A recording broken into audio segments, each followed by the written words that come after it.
Oops. Welcome to the Bruins Benders Podcast, Season 2, Episode 40. The waiting is the hardest part with Maddie and Smitty, brought to you on the Inside the Rink Podcast Network. InsideTheRink.com is your one-stop shop for all your NHL and ECHL news, insight, and analysis. Follow on Twitter at inside_the_rink. Download the Inside the Rink app. And also subscribe to the Inside the Rink YouTube page to watch our episodes on YouTube. Smitty will tell you how to you can sign up for ESPN Plus. Yeah, you could sign up for ESPN Plus by going to the Inside the Rink website. Go to insidetherink.com/ESPN and sign up today. I have ESPN Plus. I love all the Major League Baseball, soccer, college sports, UFC, and much, much more. So sign up for ESPN Plus at insidetherink.com/ESPN.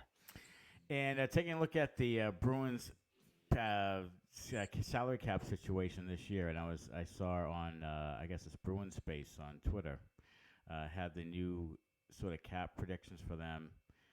And the cap space 4.937 in cap space as the salary cap does indeed go up $1 million, and not a lot of room there, of course, and just a ton of rumors and just people waiting for the dam to fall here. And I still don't think Don Sweeney will do a heck of a lot. I think he'll sort of weasel his way through this, but maybe there'll be a big one, and I'm not sure. Yeah, I mean, it sounds like you're still kind of hearing rumblings that he'd like to keep Hathaway and Bertuzzi. It seems like Orlov, they're projecting him to get a real big contract. So that's certainly not going to be from the Bruins with the amount of cap space they have. So maybe they're going to do what they can to try to re-sign Bertuzzi and Hathaway and make that work. But, with the space they have, they're going to have to do some kind of hockey trades or some buyouts. We haven't heard anything about the buyouts yet with Riley and possibly Forbort. So, definitely some maneuvering that needs to happen and fairly soon. And, and then you're also waiting on what you hear from Patrice Bergeron and David Krejci. Are they going to come back? So a lot of dominoes still need to fall, and hopefully some of them fall here before the draft. I would hope so, and especially before free agency begins on July 1st. It seems as though they won't be buying out Mitchell Miller. Yeah, why not? I mean, are they just hoping like the fervor all kind of die down and they're going to give him a go? Like they're just going to let him play? Like what? I think they're just going to let the thing go. I don't think the penalties for buying out, I don't think it's worth it. I think they just sort of pay him out through the next year, I think. Was it a 2-year deal? It was a 2-year deal. I think they just pay it out. He can't play anyway. I think they may suspend him or anything, so he's never going to play for them anyway. Mm-hmm. I don't think the penalties are worth it to them. And they're just going to kind of not mention it and kind of let the contract, sort of fizzle out, I guess. Dmitry Orlov, interestingly enough, I guess is the number one free agent on the market. Yeah, that surprises me a little bit. I mean, it's not a real strong class, I suppose. No, and there's not a lot of teams with room. So, right. Or contending teams with room anyway. So yeah, it'll be interesting to see, what kind of market develops for him. Does he take like a lesser deal to go back to Washington where he's, familiar with the city and the team and so forth? Or, does he try to cash in, as much as he can, with maybe a lesser team that has a little more cap space? It'll be interesting to see what his market is and what kind of deal he signs in the long run. Yeah, at 32 years old, I'm not throwing people out of the boat to save him. I don't think, I'd like to have him, but geez, if someone's going to give him like a 5 or 6 year deal, north of 7-8 million, I don't think that's worth it at all, to be honest. I mean, if it was a shorter term deal, and I could fit him in there, fine. Any other year, maybe that's true, but with such a thin class, especially on defense, I'd just rather not from the Bruins. All right, 7 Trips, sponsored by Lobster Brewing, Lobster Brewing and Tasting Room in downtown Woonsocket, Rhode Island, specializing in small batch ales and lagers. It's open 7 days a week. You can use the coupon code SPORTS to get 10% off your online order. Go to lobsterbrewing.com and follow them at Lobster Brewing for new beers and events. Chirp 1, where does the Bruce Cassidy firing rank in Bruins blunders of all time? I heard this topic recently, right after they won the Cup in Vegas, and I guess you can debate whether it is a blunder, but it's certainly one of those historic moves they make that isn't 100% positive. Let's put No, it that it's not a way. positive move, but I wouldn't call it a blunder at all. I think, Right. as we've said before, it was really time. It was time for him to go. Coach's shelf life's run out. I wasn't in favor of firing him at the time. But the more you heard from the locker room, guys were kind of unhappy. And it sounded like, he wasn't getting the kind of buy-in that he was earlier on, and it was time for a change. So I don't begrudge the Bruins.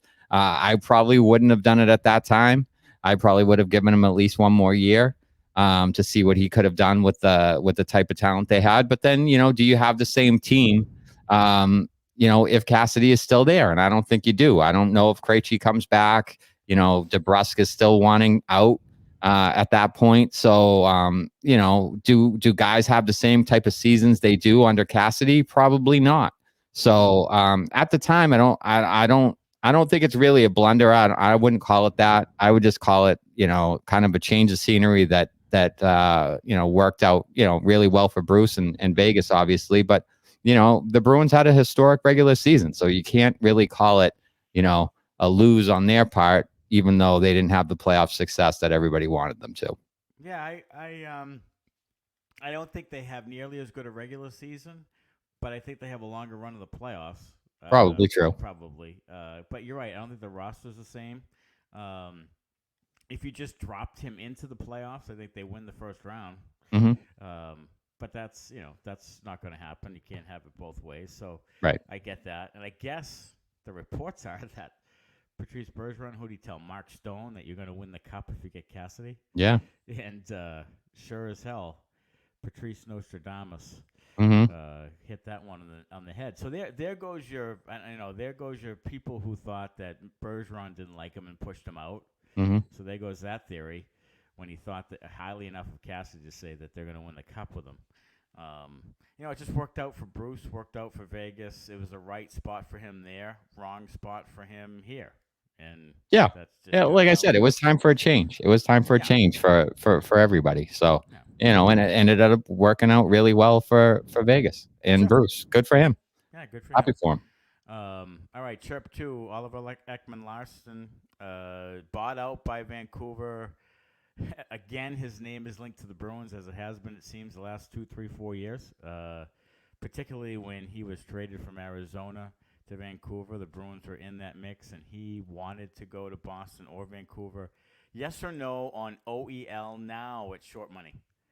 Short money, I am in. Because I think you're going to have to get rid of some of those guys on the left side to be able to make the cap work. I don't know who else is available. If you give me some other names that I might say, oh yeah, I'd rather have that guy instead. But short money in a new system with a coach like Montgomery, who I think maybe would unlock some of his offensive potential that he showed a little earlier on in his career. I think he could blossom here. Especially with the change of scenery, go to a winning team with kind of a winning culture. I think all that helps. And if it's short money, yeah, why not? Give it a go. Okay. I can see that point of it. Here's my point. If they sign him, where does he play? Is he third pair? And if he is, is he the type of third pair defenseman you want? If you sign him and you play him with, say, Carlo, and he's like a second pair D, I just want a I don't know. I have this in my brain now from what our discussion was about the defenseman. I want like two felons in the third pair. I want like a different a different feel on the third pair defense. I'm with you. I'm with you on that. So I feel like he would probably play with Carlo. So Right. it's I would say it's McAvoy, Lindholm. You just throw all your chips in that basket. Yeah. Put those guys together. Carlo, Oliver Ekman, Larson, and then get your felons for the third pair. Have a Okay. couple of big guys who are going to cross check people in the mouth. Right. Take some suspensions, get some penalties, rough some people up, and go about it that way.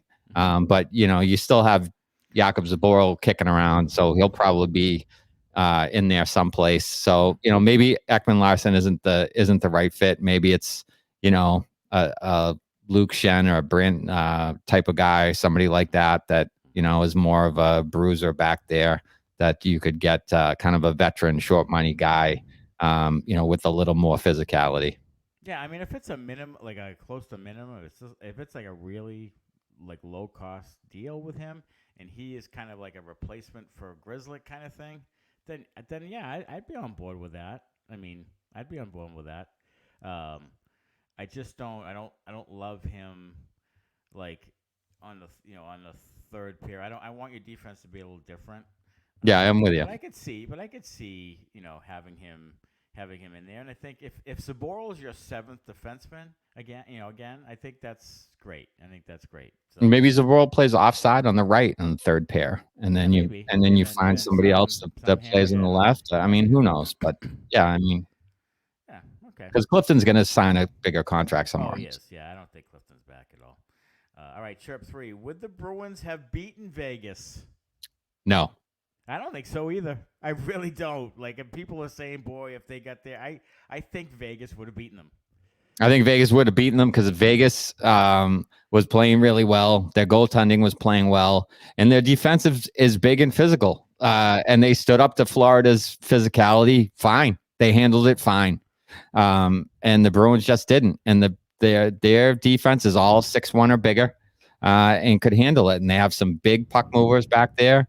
Obviously, they have a guy like Stone, who's a Selke type candidate. Eichel's great, Marchessault and Carlson are really good. So Riley Smith, they have some good forwards, gritty type forwards, and then skilled forwards. So I think they would have matched up pretty well with you. And I think they would have got the better of the Bruins, I think, in the finals. I really do. And I think, like you said, they're playing just really, really good hockey. They seem to be, talk about the team of destiny. We talked about Florida, but it was really Vegas who was. Yeah. And I think they really would have given the Bruins a really hard time. Vegas was really beat up by then. The Bruins probably would have been just as beat up by then. So I think Vegas would have beaten Boston too. But what a missed opportunity for the league to Yeah. have that whole storyline, Mhm. Boston, Vegas, like the whole. I mean, just Yeah, that the would have been red a ratings heart. would have been a ratings bonanza. Oh my lord! Absolutely. Oh my goodness! I mean, just Yeah, and I think it would have been a good series. I don't think they would have walked over them really like they walked no, over Florida. But a no. big part of that was Vegas delivering the hit on Chichuk that kind of knocked him out of the series and made Yep. him kind of useless. And he's really their engine. He's what drives them. And scored some big goals for them, in the Bruins series and other series to, kind of get them into the finals. And without him, they were kind of a shell of Yeah. themselves. Yeah, interesting that Paul Maurice had said that most of the injuries came in the Boston series of Florida, which is, something that surprised me a little because I don't consider Boston a real physical team. But a lot of those injuries were in that series. So Yeah, I mean, it was a interesting. yeah. I mean, Boston had a lead in Game 7 with. Jesus Christ. I mean, three goals So to I one. mean, that was really a toss, a toss up, a pick 'em, and it just so happens that Florida, made the plays and Boston didn't. I'm almost more upset that that series didn't happen with Boston Vegas than I am the Bruins not winning it. Like I wanted to see that. Like I wanted Yeah, I to see wanted to that. see it too. I mean, Jesus Christ. I mean, yeah, I'm with you to a degree, but I would have. I mean, I mean, I'm you want upset to, about the Bruins, but yeah. I I mean, mean, if you Jesus if you Christ, I'm want if also you want upset to have about that. Boston win in 4 sweeps, I'm Yeah. down for that. Yeah, right. So Yeah. All right, chart 4, the unrestricted free agent class. We talked about Dmitry Orlov. Let's see.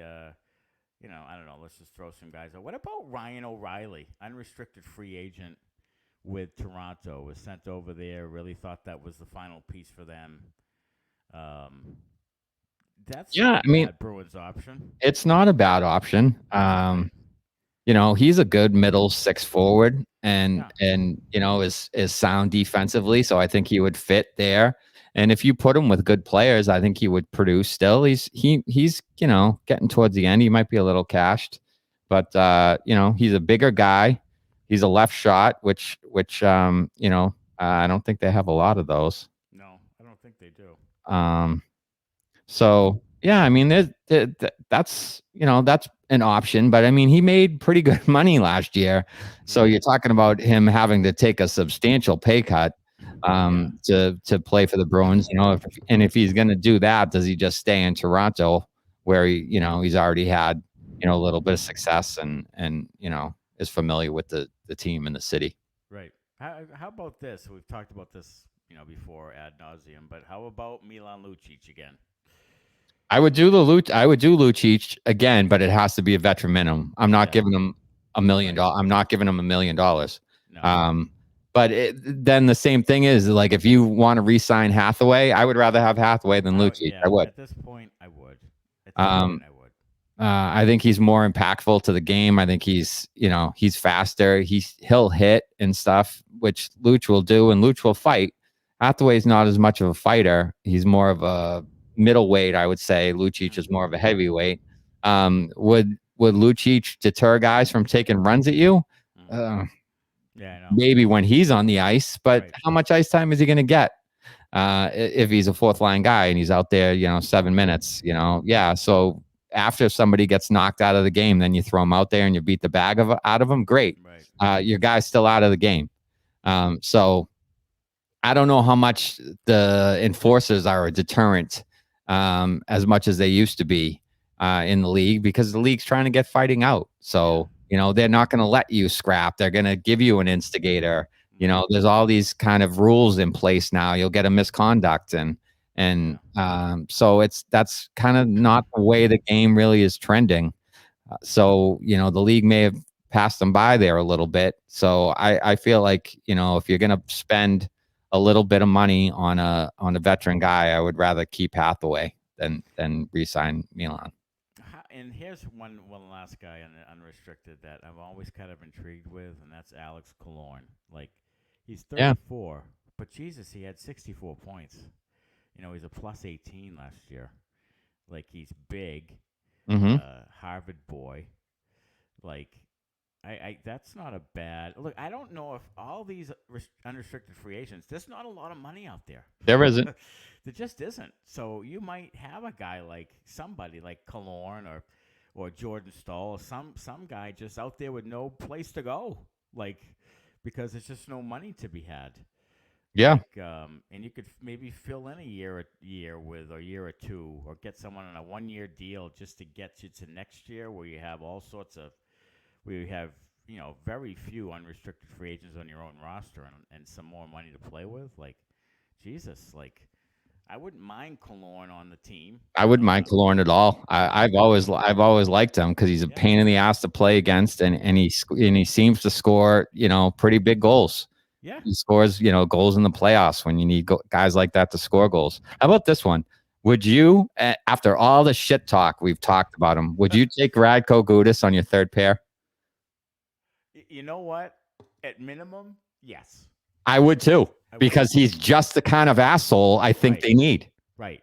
If he was doing what he was doing to Marchand and stuff for us rather than against us, we probably win the series. Mm-hmm. Like if he's doing that to Sam Bennett and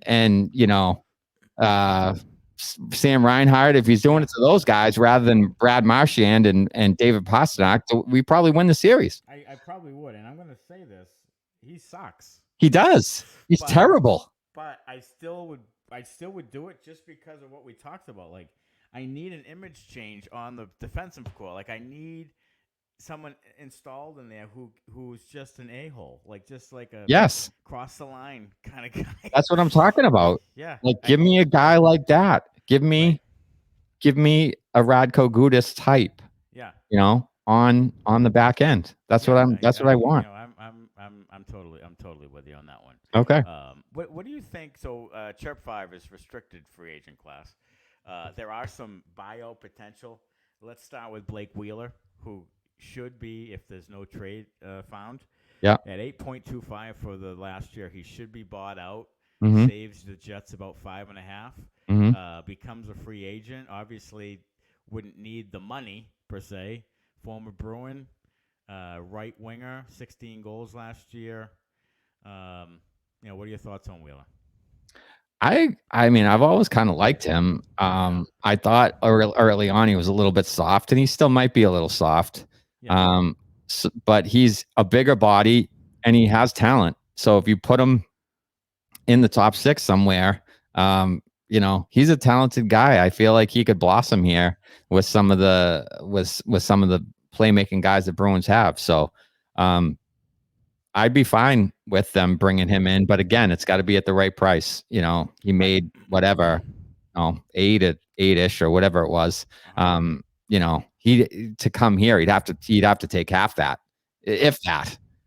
So and he won't do that. He'll go to, fucking Arizona and get his 8 get his money and put up his numbers and be, a minus, 18 on a shitty team, right.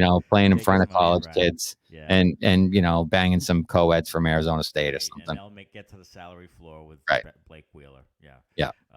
Okay, so how about these guys? Do you make any significant moves and really try to get after either DeBrincat, Pierre-Luc Dubois, or Timo Meier? Pierre-Luc Dubois, I'm out on just because he shot his way out of town basically everywhere he's gone. Yeah. So I would rather not have a guy who's continuously shooting his way out of town. By all accounts, he wants to play in Montreal. He's going to be an unrestricted free agent at the end of this year, I believe. So I think he's going to ride it out and try to get to Montreal when he reaches unrestricted free agency. So I'm not touching that guy. I think he's trying to force his way to Montreal, and he might do it. I mean, he's talented, and he'll be great for the Canadians if he goes there eventually. But I don't want any part of that. Yeah, I'm with you. I just don't love what I read about Pierre-Luc Dubois. No. And I don't think that he's a guy you want to go with. Like, I don't know. I don't want some malcontent or someone that you're not sure about right now. You just don't need that aggravation. Chirp 6. Bruins sign Brandon Bussey, the goaltender, to 1 year, two-way deal. Is he next year's backup goalie? I hope so, but I do not think that will be the case. I think they'll hold on to Ullmark and Swayman and spend too much on the goaltending position, and it will hurt the team overall. Their goaltending will be pretty good again. Ullmark will not have as good of a year as he had. Mm-hmm. He won't. No, he won't. And Swayman will probably play a few more games. So if that's the case in my mind, anyways, if Swayman's going to play a few more games and Ullmark's not going to be as good, I'm trading Ullmark right now while his value is at the highest, and seeing if I can either get into this draft and get a good pick in the draft. Maybe you get a first round pick out of it. And this draft is like exceptionally deep, so I'm trying to do that. Or maybe you can spin him for an effective middle top 4 defenseman, or maybe you get your left shot defenseman there.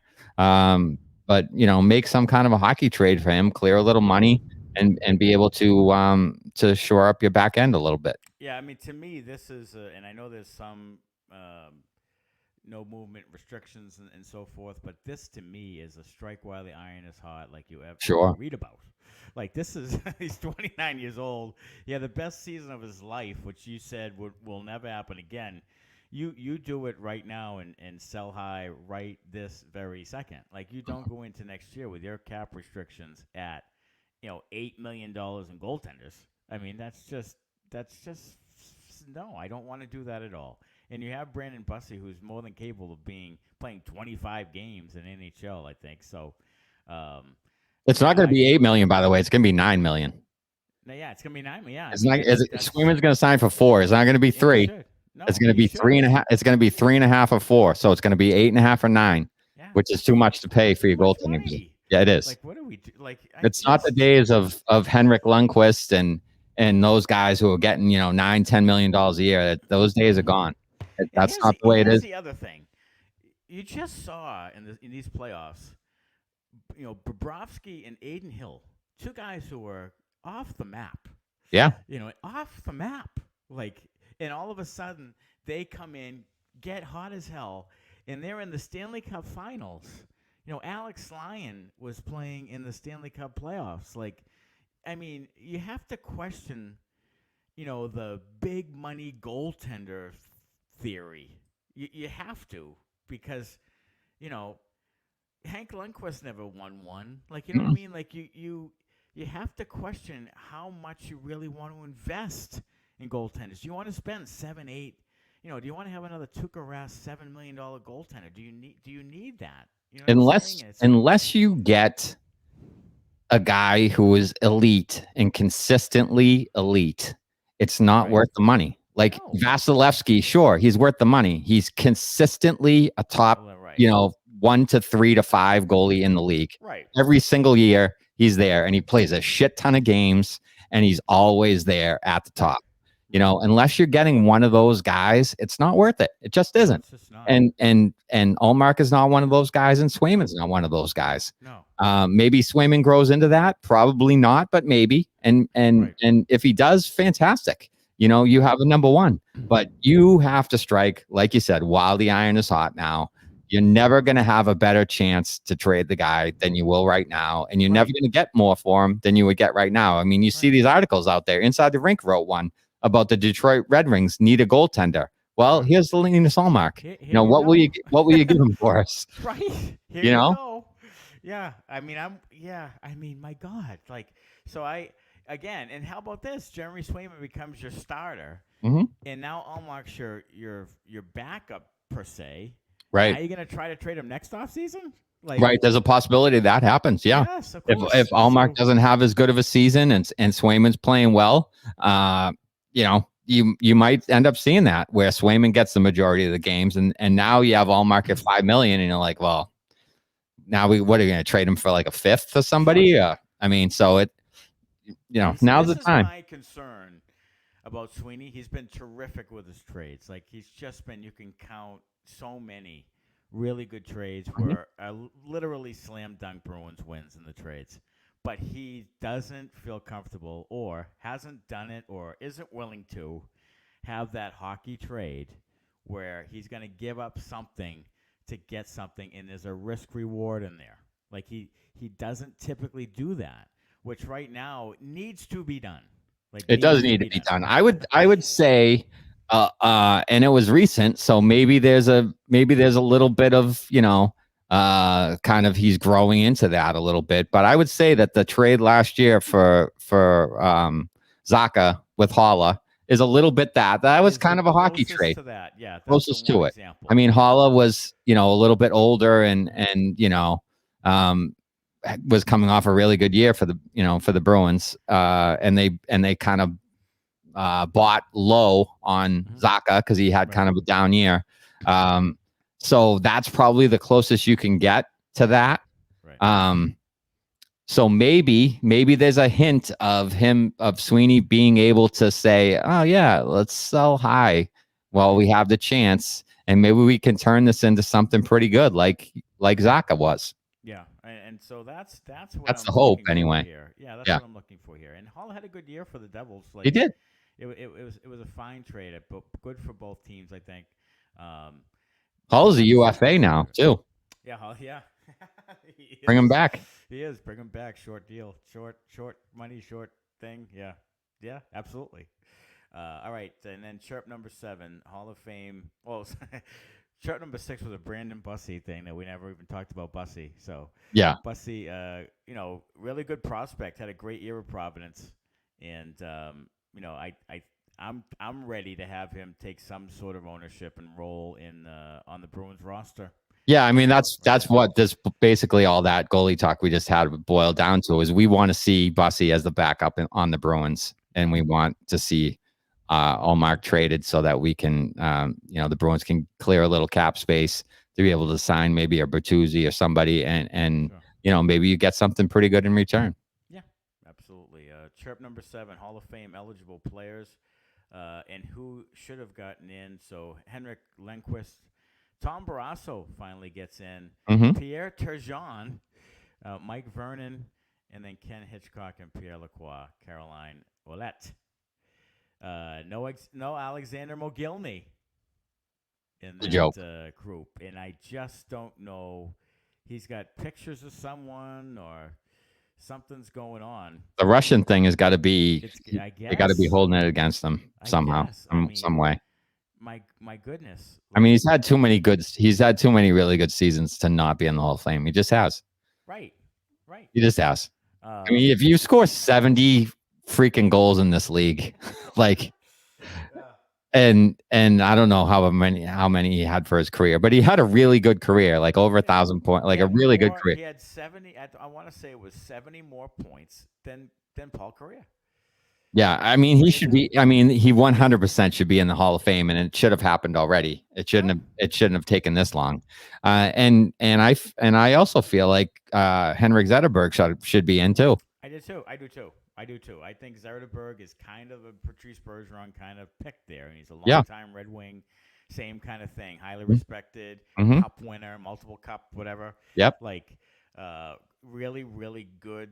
Good to great player that was at the top of the league at one point. Yeah, like, sure he was. One of a big marquee name in the league at the time. So I think Mogilny and Zetterberg should have been in, and then you get into your Brindamores and Rowanicks and Kachuks and Patrick Eliash and that kind of group. Pierre Turgeon gets in, which I thought was fairly interesting. You also had Theo Fleury was eligible, Tim Thomas. And some goalies, Curtis Joseph, Chris Osgood, didn't get in as well. But yeah, I don't feel like any of those goalies should have got in. I feel like Hronek and Tkachuk are both better players than Brindamore, and maybe I'm underrating Brindamore. But I feel like Hronek is a better hockey player than Brindamore is. I feel like, if I remember correctly, I feel like at the time I would have said that. Like, you know what I mean? Like, I thought Brindamore was more of a star than, Hronek was more of a star than Brindamore at the time. 100% he was. Yeah, I thought he was one of the faces of the league, He was, absolutely. Like Hronek, and Brindamore played 1,484 games, had 1,184 points, but I didn't realize he had that kind of career. Like, I knew he was a good player. Right. But I didn't realize he had that thing. Like, that's yeah. Jesus, I mean, 1,200 points. Yeah, I mean that's a really good career. I mean, it is. But if you would have so, like, we do the All-Star, the Hall of Fame game. Yeah. Thing, where you say, okay, here's a name, I would have been like, no. And yeah. Jeremy Roenick, I'm like, yeah. Sure. Yeah. But neither are in, and so there you have it. Yeah. There it is. Yeah. So Henrik Lundqvist gets in, and Tom Barrasso. Mogilny will have to wait another year. Yeah. He'll have to wait another year. Tom Barrasso, right out of high school to the NHL. Right out of Acton Box Pro High, yeah. Local kid. That's rare. I mean, that would never happen now. No. I mean, that is rare. That's extremely rare. Yeah, because now they would play like a year or two of like prep hockey or something, and they would go to college for a year or two. Imagine as a goaltender, that's pretty impressive. It really is.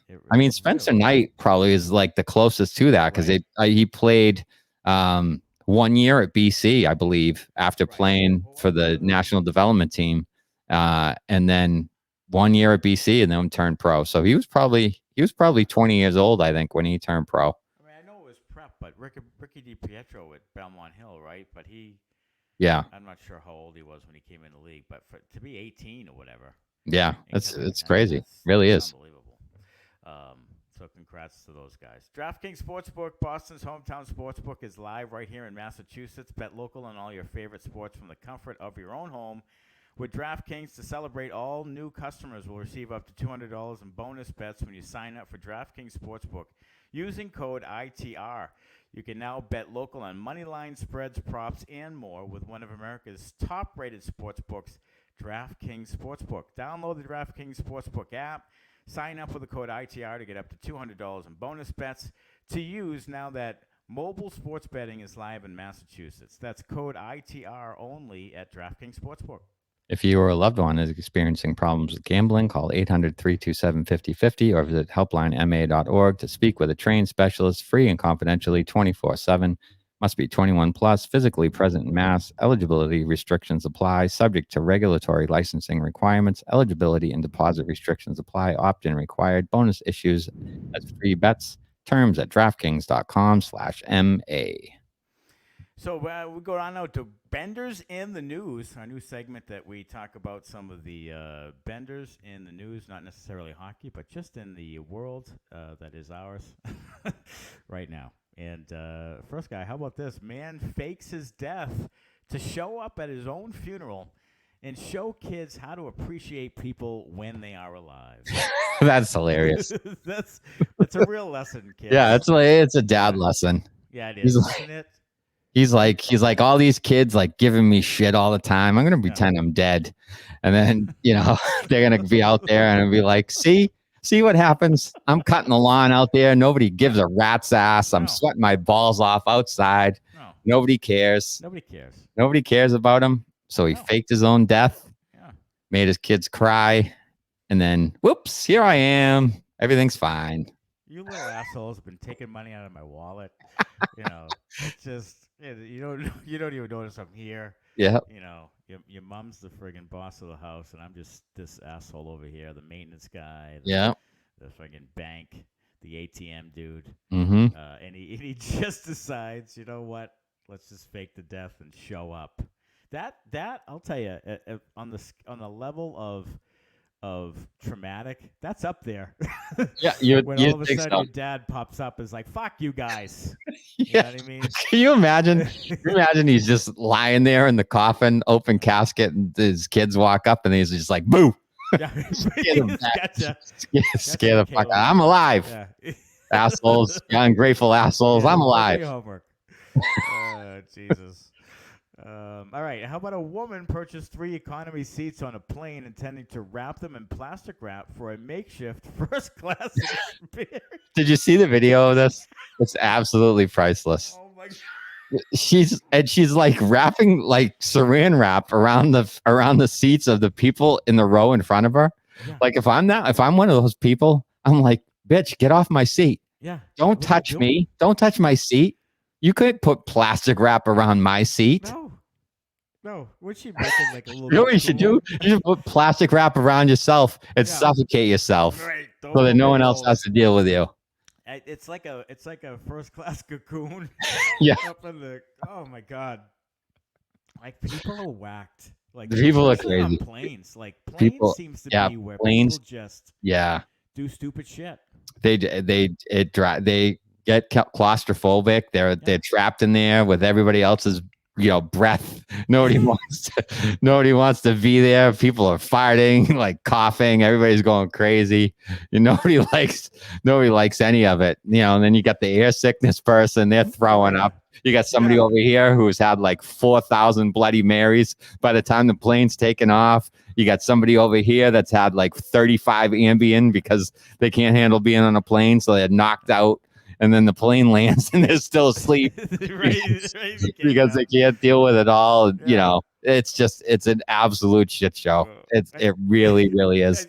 Or you have the screaming kids. Like this it's unbelievable.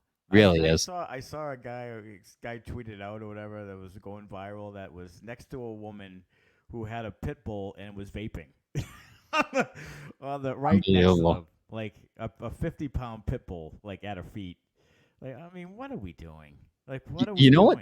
There's nothing worse than somebody who brings their own food on. Oh my God! Has that ever happened to you? Like somebody once. I was on a flight and somebody once brought Indian food onto the flight. Oh yeah. It's like, are you fucking? The only thing worse than bringing Indian food on a flight would be bringing like raw shrimp or something, like some kind of fish. Who brought seafood, like a seafood salad sandwich or something. Like, wow.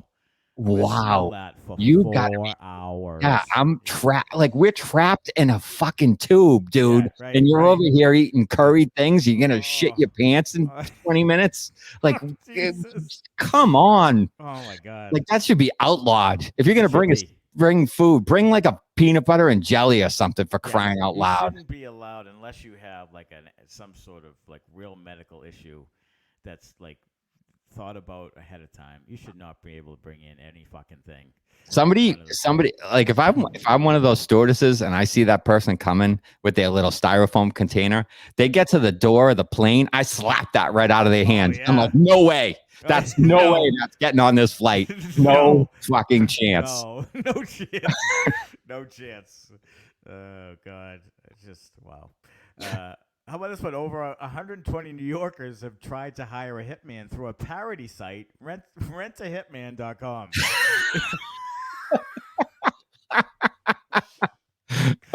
I mean, can you get arrested for that sort of situation? Yeah. Is that like kind of like either pedophilia or prostitution where you've made the bid, so now you get arrested? Yeah. Now yeah. Now we know you want to kill somebody. Yeah, that's like attempted like Attempted assholery. conspiracy to commit murder or something. Yeah. Has to be, right? Sure. Like you're fucked. Yeah. You're fucked in that this case. Serious. Yeah. Yeah. He wants to kill someone. This guy right here. I mean, he only paid me $5, but he still wants to. This guy wants to do it.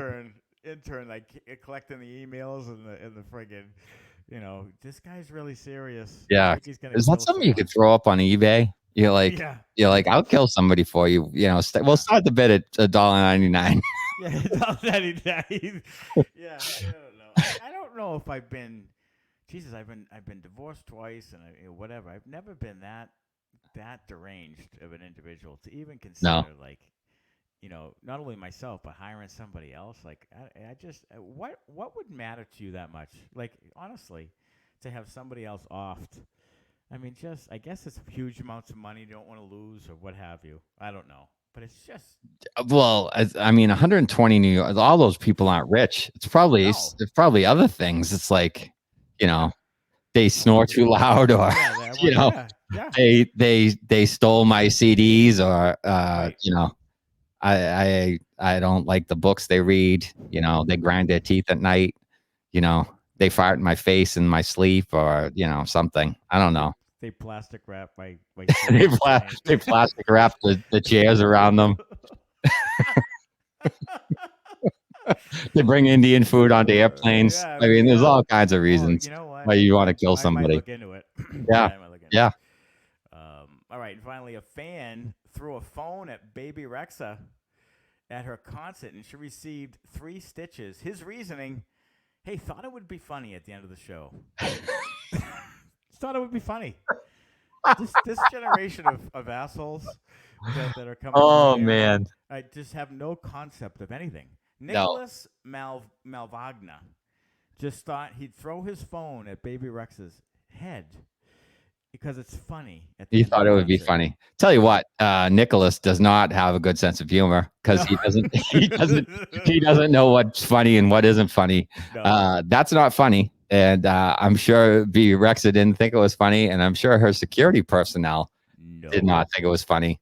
No. And if they caught up with young Nicholas, he may have caught a beating. So if I'm the security guards, I would be laughing while I was kicking his ass. I'll tell you that. So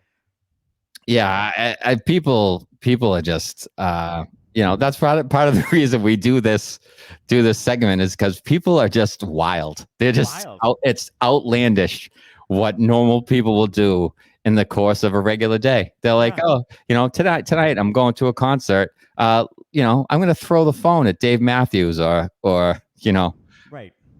Taylor Swift. Imagine if somebody threw a phone at Taylor Swift. Oh my God. The Swifties alone would track that person down and find them and hire somebody, rentahitman.com, and that guy would be murdered. Yes, they would absolutely have death threats to that dude.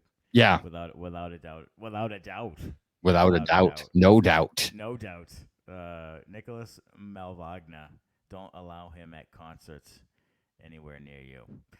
Hey, the preseason schedule for the Bruins came out.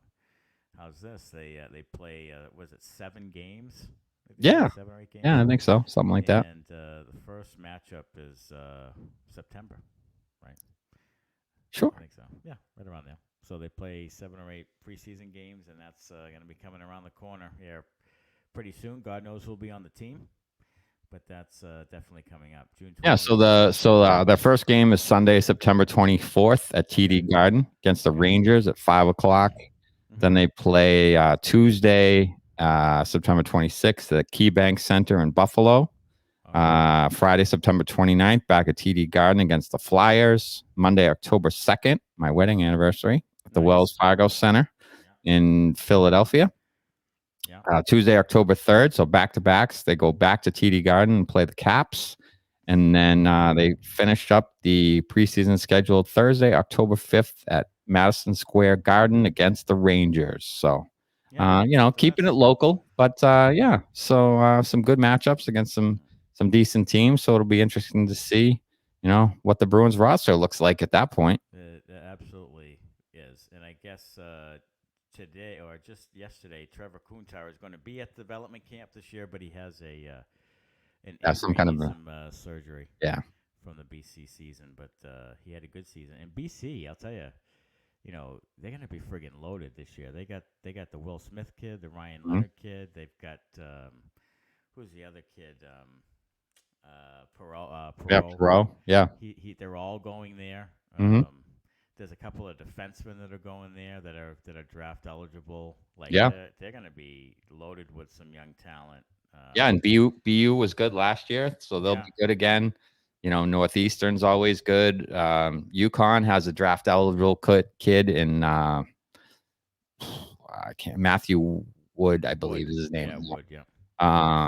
He was a freshman last year, had a good season with them, and they had a pretty good year. So Hockey East is a great league with lots of really good teams. UMass obviously has had won a national championship a few years back. Cale McCarr there. Adam Fox went to Harvard. So there's a lot of good local teams. But Hockey East is really a really good league. So you guys should go out and check out some college action and there's plenty of Bruins prospects that play in the area. Dan's Lockmellis. Yeah, plays for UMass. Yeah, absolutely. Yeah. So that'll be it should be a really good season with really high end prospects in the Hockey East. Hey, go to InsideTheRink.com for Bruins Benders merchandise. Follow us at Bruins Benders on Twitter, Instagram, and Facebook. Subscribe to the Inside the Rink YouTube page and give us a rate and review on Apple or Spotify or wherever you listen to the Bruins Benders podcast. That'll do it for this episode. We appreciate you listening, and go Bruins. Thanks a lot. Bye-bye.